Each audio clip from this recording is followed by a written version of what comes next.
companies, by and large, have not been dominated by women over the centuries. We have nothing to compare it to. It's an experiment. True, and it could be the case that if companies modified their behavior and became more feminine, that they would be successful. But there's no evidence for it. I'm not neither doubtful nor non-doubtful. There's no evidence for it. So why not give it a go, as the radical feminists would say? Because the evidence suggests, well, it's fine. If someone wants to start a company and make it more feminine and compassionate, let's say, and caring in its overall orientation towards its workers and towards the marketplace, then that's a perfectly reasonable experiment to run.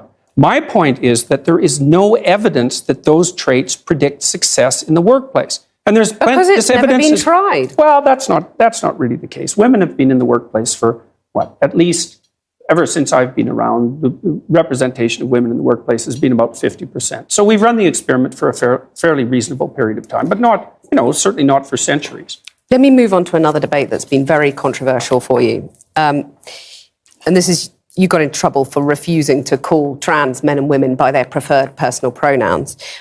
No, that's not actually true. I got in trouble because I said I would not follow the compelled speech dictates of the federal and provincial government. I actually never got in trouble for not calling anyone anything. Right. That didn't happen. You wouldn't follow the change of law, which was designed not to once it was outlaw law. discrimination. No. Well, that's what they said it was designed to do. Okay, you cited freedom of speech in that. Why should your right to freedom of speech trump a trans person's right not to be offended?